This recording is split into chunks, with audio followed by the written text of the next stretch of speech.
पसंत आहे मुलगी, पसंत आहे मुलगी।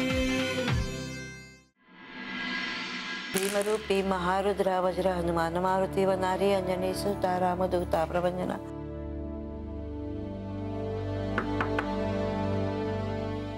आत येऊ का मी? तुला नाही म्हणून सांगितलं तरी तू आत यायची थांबणार आहेस का? काय आहे? तसं नाही अक्का। कसली अक्का ग? माझ्या पोरीला वाटेल तसं बोलतेस, घराबाहेर काढतेस आणि बरं गुलू गुलू कसले बोलतेस ग? मी माफी मागितली तिची। हो माहिती आम्हाला कसली माफी। दादांना दाखवायला फक्त माफी मागितलीस ना? मी भेट आणली आहे तुमच्यासाठी। अगो बाई भेट? बघू बघू काय आहे? काय आहे? चल तिकडे।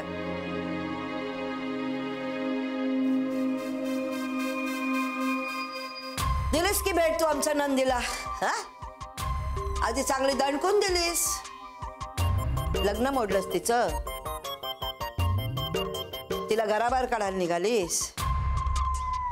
काय वाकडं केलं ग तिनं तुझा? हा तिच्या जेवावर उठलीस, वाटोळ झालंय तिचं तुझ्यामुळे आणि आता तिला भेट देतेस?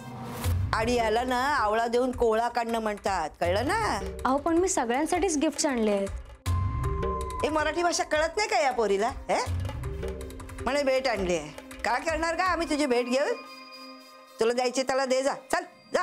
अहो पण ए बाई हात जोडते तुझ्या पुढे, जा ना बाई तू। हे बघ आम्ही दादा माईंकडे बघून गप्प बसतो, तू आमच्या नादाला लागू नकोस, आम्ही तुझ्या वाट्याला जात नाही। एकदा तिच्या डोक्यावर अक्षता पडल्या ना की झालं, जा तू।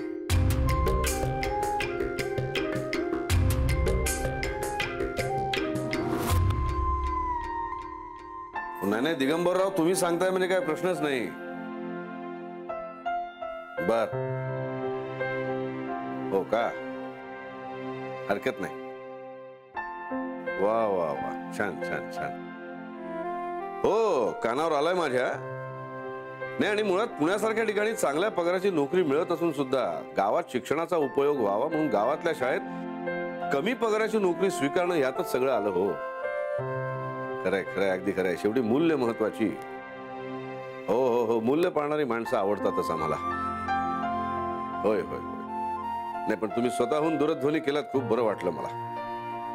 हो मी आता मुलीच्या आत्याशी बोलतो आणि तुम्हाला कळवतो काय ठरेल ते। ठेवतो। हरिओम हरिओम। काय म्हणत होते दिगंबर भाऊजी? खूप कौतुक करत होते मुलाचं। मुलाला वडील नाहीयेत मला वाटतं, बहीण आहे पण ती लग्न होऊन सासरी गेलेली आहे। ते लहानपणापासून ओळखतात त्यांना। नाही मुळात दिगंबर भाऊजींनी आपणहून दूरध्वनी करून बोलण्याचं अगत्य दाखवलं हे विशेषच आहे। आणि त्यांच्यासारख्या माणसाने कौतुक करणं हे आश्चर्यच आहे। योग जुळून आला ना की सगळं होतं। अगं उर्मी ये ना ये ये। काय ग? माई मी ना भेट आणली आहे पुण्याहून। अगो बाई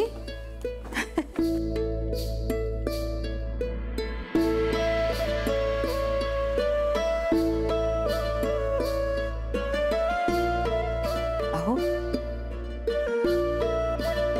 साडी छान आहे ना? माई हे कोणासाठी? अगो बाई पण आहे काय त्यात? हे ना पोथी वाचण्याकरता स्टँड आहे। वा अहो तुमच्यासाठी आणलंय? आभारी आहे पण आवश्यकता नव्हती याची। अहो आठवणीनं आणलंय पोरीनं एवढं तर घ्या की। उगाच भरणं नको। अहो पण उगाच घरात पडून राहण्यापेक्षा ज्याला याची गरज आहे त्याला देणं रास्त होईल। उपयोग होईलच की। एवढे मोठे मोठे ग्रंथ वाचता, याच्यावर ठेवून वाचलं तर चांगलं सुटसुटीत होईल, छान। सवय नसलेल्या गोष्टींची फक्त अडचणच होते। अहो पण बघू नंतर।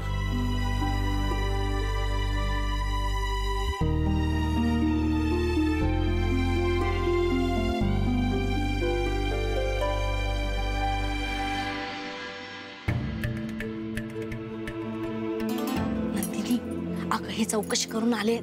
पण तुम्ही सांगितलं ना त्यांना. मी सांगितलं तरी ह्यांना काय फरक पडतोय? पण ही वेगळी गोष्ट आहे ना. अगं हो, पण ह्यांचं कसं आहे माहितीये का, मी जर का ह्यांना सांगितलं की एखादा माणूस चांगला नाहीये तर ह्यांची खात्रीच पटते की तो माणूस चांगलाय. मग आता दादा खुश आहेत. पण मी नाहीये ना. का पण? मला नाही करायचंय हे लग्न. अगं मुलगा चांगला असेल तर काय हरकत आहे? चांगल्यापेक्षा मला हवा तो आहे का हे महत्वाचं आहे. हे बघ, मुलगा चांगला आहे, आवडेल तुला. शक्यच नाही. का? तुम्हाला हे नंतर सांगेन. पण मग आता हे सगळं थांबवायचं कोणी? तुम्ही. मी? अगं मी कसं काय? तुमचा नातेवाईक आहे ना तो. मग तुम्ही जे सांगाल त्याच्यावर दादा जास्ती विश्वास ठेवतील. अगं अहो दादा, हे बघ, दादांना कसं काय? मी दादांना बाई मी कसं काय सांगणार आहे?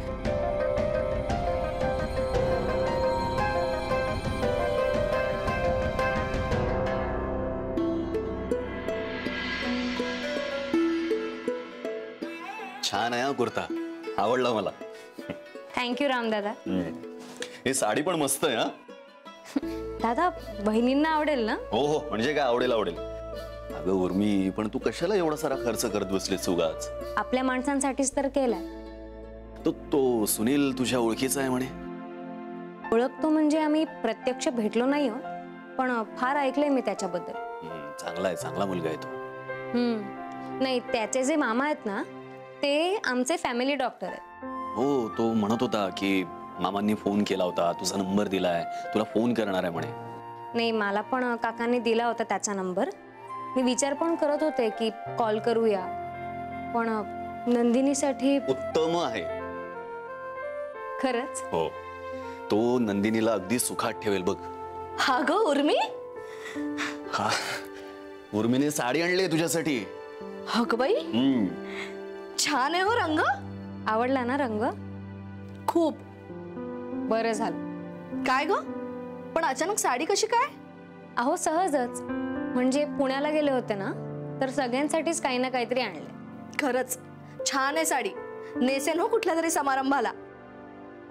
हो, आता नंदिनीच्या निमित्तानं आपल्या घरात समारंभ होतीलच. अच्छा दादा बहिणी, येते मी. हो, आणि धन्यवाद. काय दादा. अच्छा.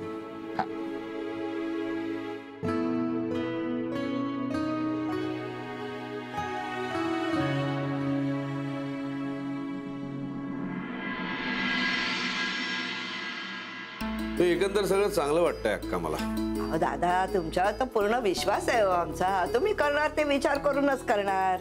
आता नंदिनीला तुम्ही तुमची मुलगी समजता म्हणजे एका अर्थी तिचं आयुष्य मार्गी लावा म्हणजे झालं. आम्हाला तरी दुसरं काय पाहिजे हो. तेच ना, म्हणून तर नुसतं पत्रिका जुळवण्यावर ठरवलंच नाही. रामला धाडलं होतं चौकशी करायला. त्याच्या कामाच्या ठिकाणी मित्रमंडळी, नातेवाईक, शेजारी पाजारी सगळ्या ठिकाणी रामने अगदी नीट चौकशी केली.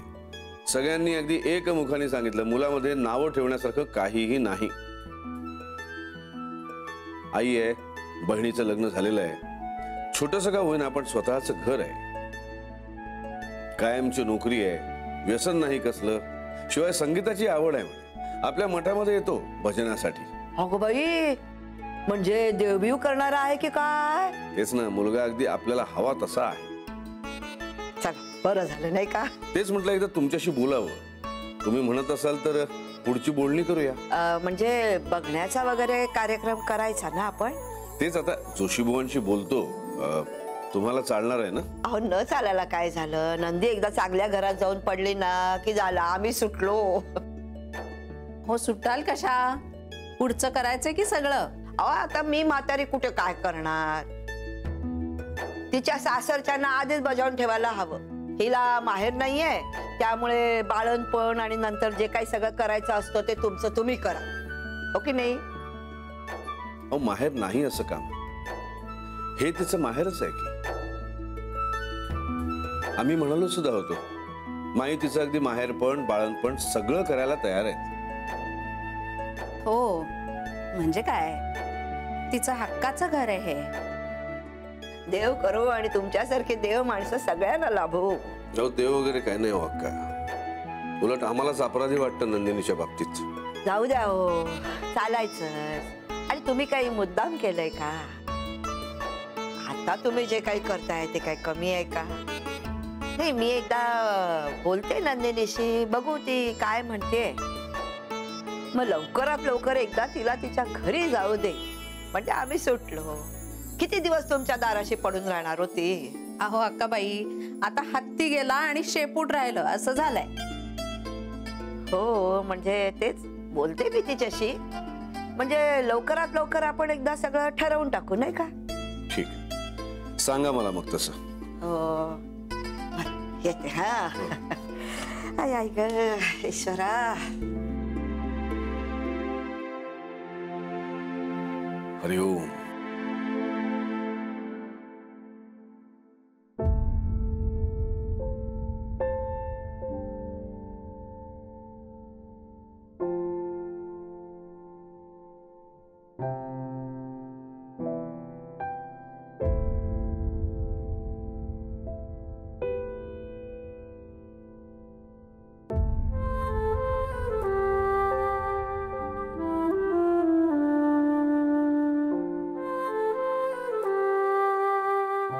I am sorry. सॉरी? खरंच सॉरी. काल तर तुला या शब्दाचा वीट आला होता ना. सॉरी म्हणण्याने नातं जोडलं जाणार असेल तर त्या सॉरीला थँक्यू म्हणलं पाहिजे.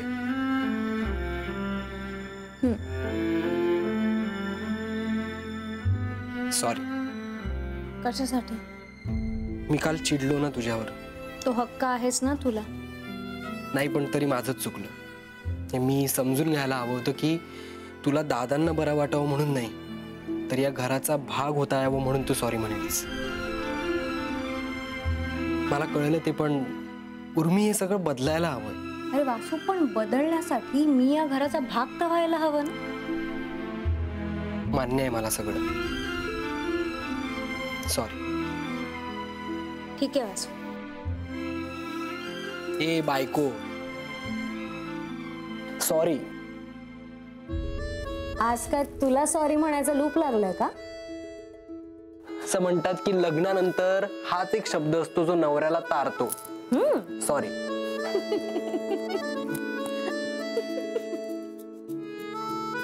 किती छान दिसतेस तू हसताना. हो, thank you. I love you. I love you to.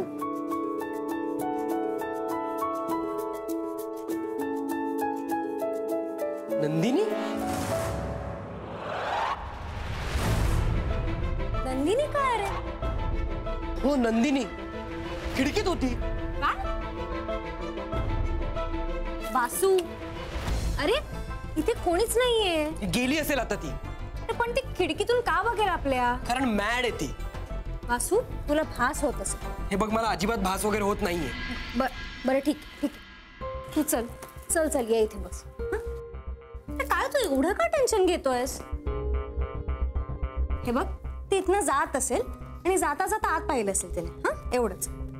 सोड ना आता, जाऊ दे.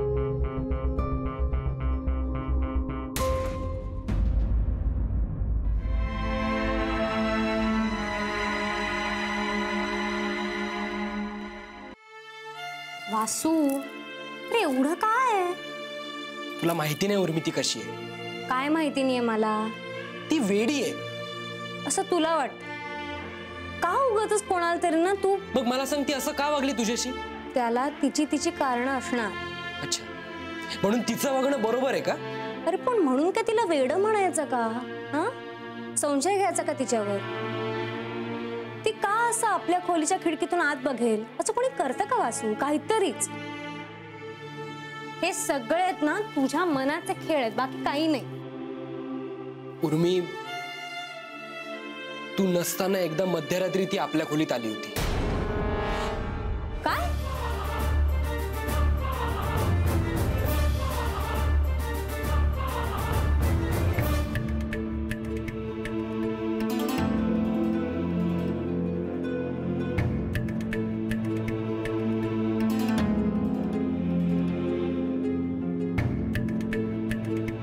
काय ग, काय झालंय?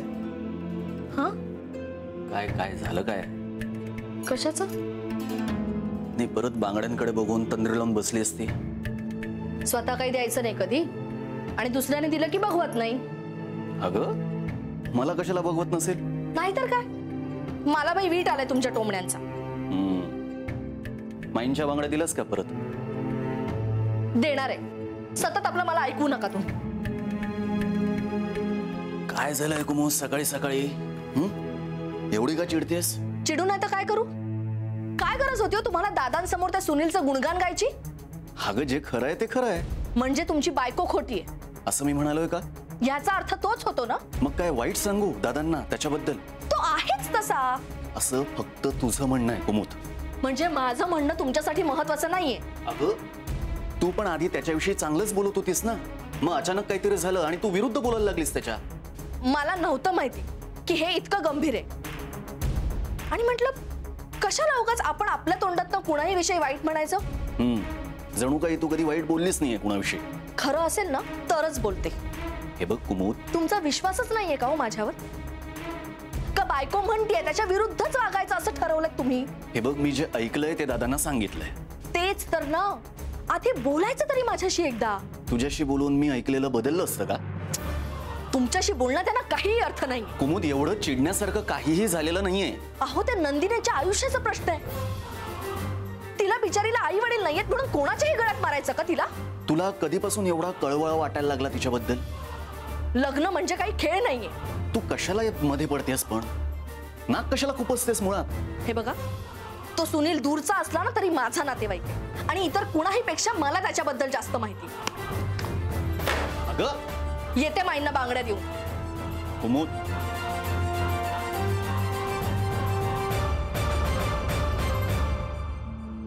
नंदे, अक्का सांगत होती मुलगा खूप चांगला आहे म्हणे. चांगली नोकरी आहे त्याला आणि पगारही खूप आहे. स्वभावही चांगला आहे त्याचा आणि सज्जनही आहे तो. काय ग, काय आलं? एवढं सगळं चांगलं चाललंय तर असं थोबाड का पाडून बसली आहेस? हा हस. नंदे, नंदे, अगं अगं साखर घे, साखर घे. चांगली बातमी आणली आहे नंदे, घे ग. अगं देवाला साखर घालून आले. म्हटलं हे जर लग्न ठरलं ना तर तुला नारळ फोडीन. घे घे, तोंड गोड कर. अगं एवढी चांगली बातमी आहे तर तोंड कशाला असं वाकडं व्हायला हवं तुझं? अगं याने जर तुला पसंत केली ना तर जन्मभराचं कल्याण होणार आहे तुझ्या. घे घे. आता घेतेस का कोंबू तोंडात? नकोय मला. नको असायला काय झालं? सुख बसतं का काय तुला? मला कसं तरी होतंय. काय झालं कसं तरी व्हायला? मला नाही माहित. अगं मग साखर खा म्हणजे बरं वाटत. नकोय मला साखर. नंदे, नंदे, ऐक माझं नंदे. काय मुलगी आहे? ती इथे आली होती मध्यरात्री, तेही मी नसताना. तू सांगितलं का नाहीस मला? मला माई दादांना कळू द्यायचं नव्हतं. का? अगं ते तिच्यासाठी स्थळ बघतायत आणि हे सगळं कळल्यानंतर काय वाटेल त्यांना? अरे पण मग मला का नाही सांगितलंस तू? मी जरा घाबरलो होतो. घाबरलास तू? मला वाटलं तू चिडशील. वासू, माझा पूर्ण विश्वास आहे तुझ्यावर. मी का चिडेन? चिडेन म्हणजे माझ्यावर नाही तिच्यावर. मग तू तिला जाऊन काही बोललीस की घरच्यांना कळेल आणि मग त्याचा गावभर बोभाटा होईल. तिचं जुळायला आलेलं लग्न जुळणार नाही आणि शेवटी हा सगळा दोष माझ्याच माथ्यावर जाईल. म्हणून मी बोललो नाही, काही थांबलो. मी समजू शकते. आणि मी तिला बाहेर काढण्यासाठी म्हणून दरवाजा उघडला तर बाहेर आत्या. मग काय, गेल्या त्या दोघी. तुला काही बोलल्या नाही? मला कशाला काय बोलणार आहे, तिची तीच आली होती. पण का आली होती ती? मला जाब विचारायला. जाब? कसला? हेच की मी तिला का नाकारलं. तिनं लहानपणापासून जरा विचित्र आहे. वासू प्लीज तू परत ना आता त्या झोन मध्ये नको जाऊ. त्या झोनचं काय आहे, ती जरा वेडसर. वासू, ऐन साखरपुड्याच्या दिवशी तू एका दुसऱ्याच मुलीशी लग्न करून आलास. तिच्या मनात हा प्रश्न येणारच ना की ह्यानी मला का नकारलं. रिजेक्शनचं फिलिंग येणार ना तिला. आणि अदरवाईज ती तुला कधी विचारणार होती की बाबा रे तू असं का केलंस? उर्मी, तुला यात काही ऑड वाटत नाहीये का? हे बघ, ऑड वाटत नाहीये असं नाही, पण साहजिक आहे कुठल्याही मुलीला हा विचार येणं की ठीक आहे बाबा तू तिच्याशी लग्न केलंस, पण माझं काय चुकलं? मला का नकारलंस तू? उर्मी, मला सांग, तुझ्या बाबतीत असं झालं असतं तर तू असंच केलं असतं? वासू, अरे मला खूप वेगळ्या पद्धतीने वाढवलं. माझ्यावर स्वावलंबनाचे संस्कार आहेत, त्यामुळे मी असं काही केलं असतं की नाही हा प्रश्नच उद्भवत नाही. नवरा म्हणजे सर्वस्व अशा वातावरणात वाढलेली मुलगी आहे, त्यामुळे तिच्या मनाला हे सगळं खूप लागणार. आपण एकदा बोलूया का तिच्याशी मोकळेपणाने, समोरासमोर? हे बघ उर्मी, मला तिच्याशी कसल्याही प्रकारचं संभाषण करायची इच्छा नाहीये. वासू, हा तिढा सोडवायला नको का? तो ती लग्न करून या घराबाहेर गेली ना की आपोआप सुटेल. वासू,